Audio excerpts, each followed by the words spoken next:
A common misconception that a lot of people have in regards to the UK is that the UK isn't racist. We need to abolish this fake conception that Britain is a fair and equal country.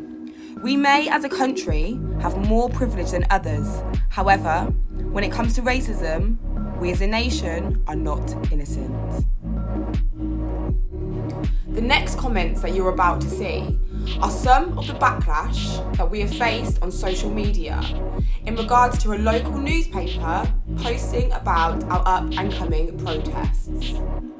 We've blocked your name out this time. We do believe people can change. However, next time, we won't.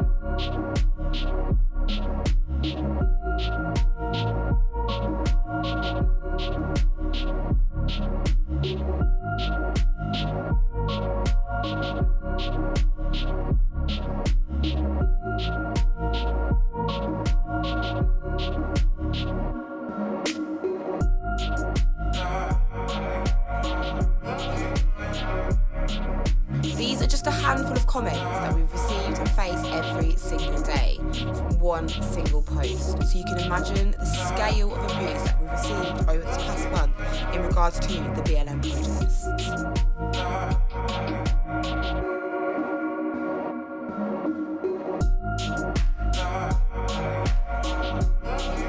The problem with such comments is that this type of hate from grown adults spills on into our children and teenagers. Here you can see a trend that actually started going viral on Twitter called the George Floyd Challenge.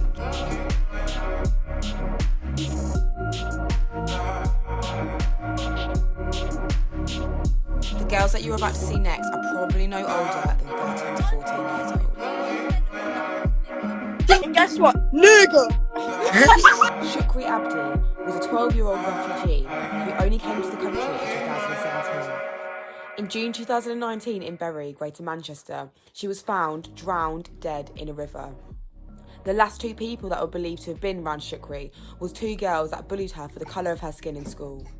No justice was served for this racially motivated attack, and her case has now been closed as the police said that she voluntarily got into the river. Racism in the UK is not just a social problem, it's systematic and it's institutionalised. The reason I stopped you is when you came out of the barns, with no offence to you, but you're a black male, okay? I'm not going to lie to you. So it's racism you stopped me? I'm not saying that at all. The reason I've stopped you, I'm not...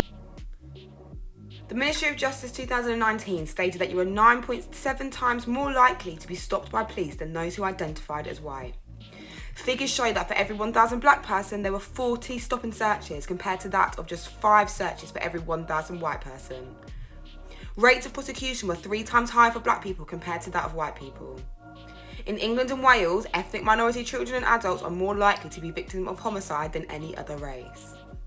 Black people are 12 times more likely to face a thorough search by police than white people. Latest studies show that 44% of black offenders found with drugs with intent to supply were given immediate sentences. That was 46% for Asians, but only 37% for white people. Over 50% of black British people have experienced racism within the workplace and on the streets. You were 9 times more likely to be stopped and searched whilst being black. Overall, you have over a 20% chance of likelihood to be sent to prison compared to that of a white counterpart. These disproportionate figures don't just happen within the criminal justice system, they also spill over into housing, education and employment also. Another serious issue is the term black on black crime. The conversation black on black crime always seems to present itself when it's black people speaking out about the injustices that they have faced at the hands of racism.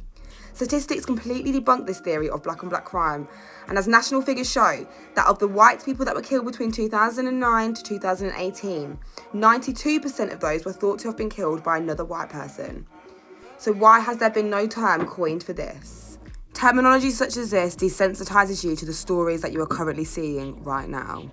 So when you see another black boy dying in the news, it just gives the racist people a chance to then go around and say, why should we help them when they're killing themselves? When in fact, this is not the case. There's simply not enough stories like this. The next few recordings are of local people within my area discussing how they have felt being black growing up in Britain. Hi, my name is Dilraj and I'm passionate about Black Lives Matters. Unfortunately, we live in a world where we are judged due to the colour of our skin, we are judged due to our accents, we are judged about many different things. Black Lives Matters purely highlights the fact that we are judged purely because of the colour of our skin, and I'm passionate about creating awareness through education and empathy so we can create a better world for our children. Being black in Britain at times made me feel alone, made me feel hurt at times, it made me feel very angry, very confused. Why we get the hate we do get. A bit shallow to certain stereotypes and a bit accustomed to certain words and phrases that people use against us, even though deep down in our heads we know it's wrong. We still try to put a smile on our face and get by. I think that is one of the hardest things about being a black man in Britain. It's just trying to put on a smile and get through it, no matter what. Because if you don't, you'll get judged twice as much as the next man. Racism for me has literally been around since I was a kid. I didn't talk about it because I'm mixed and my mom never really understood racism until this year, and I'm 26 years old. Racism is a topic that goes untalked about, especially in white heavy areas in England, and it can be really hard growing up. I would 100% say that issues with race just mean that you feel excluded, mean that you're undervalued. As a mixed race girl, I know that I have certain privileges and I certainly tick the box of diversity for a lot of companies, but then why am I the darkest person in the room? I'm not that dark. And I think that there needs to be a voice for those that are darker than me. Now, talking as a black man, my wife is white. I have mixed race children. I have grandchildren now. We've got a light one, we have a dark mixed race child.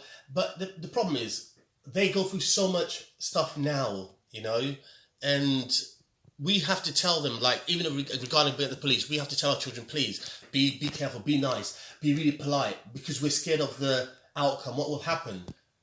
We should not have our children, our children's children having to go through this. So the only thing I can say now, we need to put a stop to this to make the world a better place for our kids and our grandkids and their children's children. One of my experiences, something that I really remember that sticks with me, is I used to work for a company, mechanics company, and I worked with a team, it was a team of 3, me and 2 other people, white people, and they were okay, they were good guys, but the banter always seemed to focus on my colour, so when I come in it would always be like, oh, you back in the cotton field today, or something like that. It's terrible, just all the time, everything. And I didn't know what to do, I sort of like felt trapped. And the problem was that I didn't really feel like I could say anything. I didn't really feel like I could open my mouth and say anything, because a lot of the time when you do, you sort of get accused of playing a race card. Or especially in a workplace, in an institute, like, you could be seen as causing a problem, or you could get marked for stuff like that. So I just ended up keeping my mouth shut. But when I look back on it, I wish I did something, or said something. If I was going to briefly sort of sum up or describe what it's like to be a black girl in Britain now, I would say confusing. Not really understanding why I was always the butt of the jokes at school. I went to a predominantly all-white school. There was always, racist jokes, slavery type jokes, N-word being thrown around. And I never knew how to handle it when it was directed towards me. I wasn't as confident back then. And to be honest, I just tried to sort of dilute my blackness as much as possible, dilute my loudness, and try my best to fit in and ignore what was going on around me and ignore some of the horrible comments that people were saying. Really, as a child, I think that's really confusing and it's really harmful. I think it's dangerous to not let kids be their full self and explore their true feelings and how they are as a person. Don't ever think you should dilute yourself, especially when it comes to race, something that you cannot change. So, if anything, I'd just probably say a bit excluded. And it's not very nice, to be honest. I'm 10 years old and the police have already tried to stop me. My name's Jaden Pierre-Fraser, I'm 8 years old, and someone's already called me the N-word. Here is one person's summary of what they believe white privilege to be.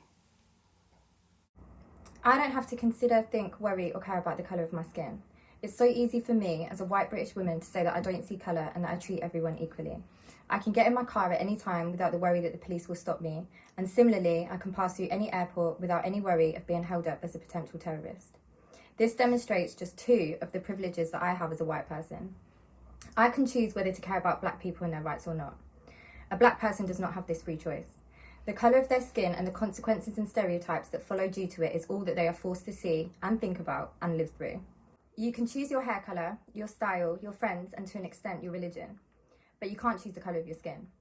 As a white person, I am privileged to have been born white, as I will never have to try harder, work harder, live with more fear of the police or abuse just because of the colour of my skin. So as white people, it is our duty to stand up and fight for those so deeply oppressed by our own people for way too long.